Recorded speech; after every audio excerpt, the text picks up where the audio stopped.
Okay, listen, I know I missed last week, but I'm gonna make it up by making 2 videos this week.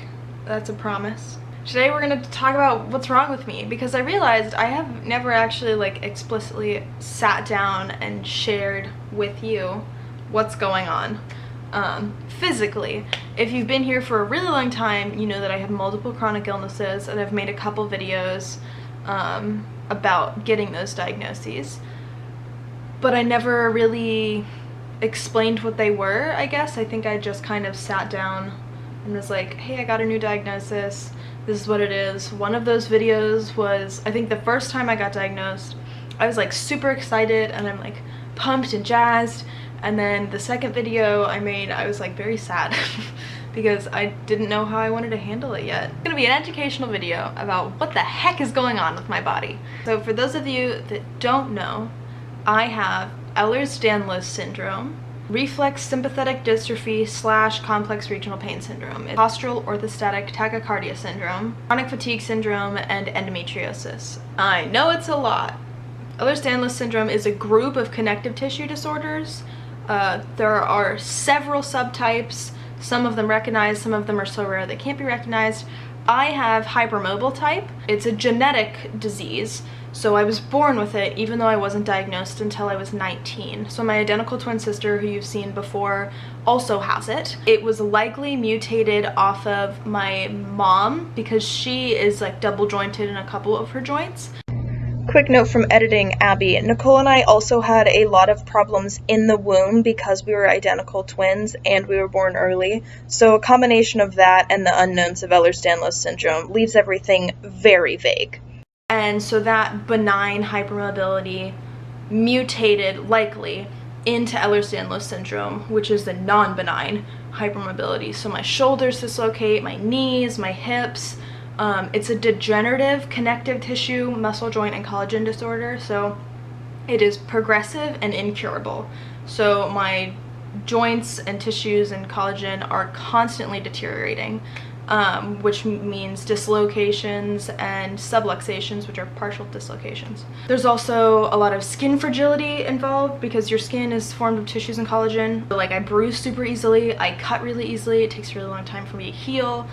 And collagen is also in your organs, so for several EDS patients, gastrointestinal and other organ issues are quite common because of the breaking down of collagen and connective tissue within your organs. I can walk, I also use a wheelchair, sometimes I use a cane. Ambulatory wheelchair users exist. And that doesn't mean that I'm better or worse, it just means that some days I need that and some days I don't need anything. CRPS/RSD. It's a autonomic nervous system disorder, which means that essentially it's usually caused by a past trauma. A lot of people can pinpoint their exact days. I can't because we didn't even realize that I had it. It was something that was going on. It was likely caused by a knee injury I had in 7th grade. My brain was continuing to receive and create pain signals to my legs even though there was nothing to be painful about. When I hurt my knee, my brain said, oh, that's painful, and then it healed and my brain just kept saying that's painful, so it just kept being in pain. It causes a lack of circulation, my legs turn really gross and purpley and veiny, and it's kind of disgusting. Physical therapy for that has been helping immensely, actually. Postural orthostatic tachycardia syndrome, or POTS, is a heart disease. It's characterized by increased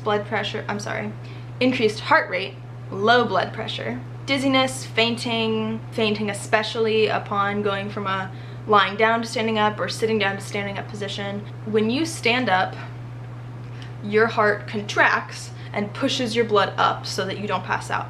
When I stand up, my heart doesn't contract, it opens and all the blood goes straight down. I mean, not all of the blood, obviously there's some blood. Most of the blood goes straight down, which means that my brain is not receiving the blood flow it should be, and I pass out. Or I get super dizzy and I gray out, which is, I usually look like I'm just taking a knee because I'll stand up and then instantly go down.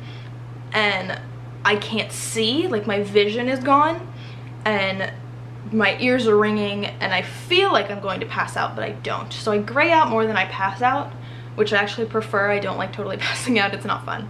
With POTS, there's also a really big heat intolerance. So POTS is almost always worse in the summertime because it's hotter and your heart has to beat faster to get your blood flow to cool you off.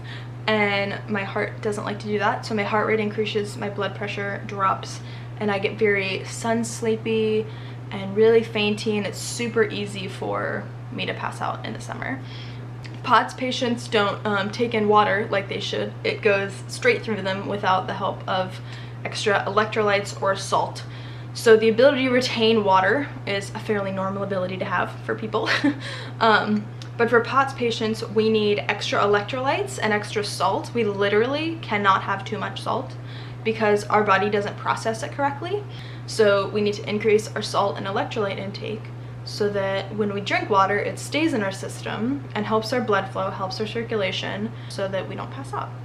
And then chronic fatigue syndrome kind of goes hand in hand with EDS, at least for me, or a neurological condition that causes your bodily symptoms to fatigue easily. That's the simplest way to explain it because there's a lot of scientific stuff.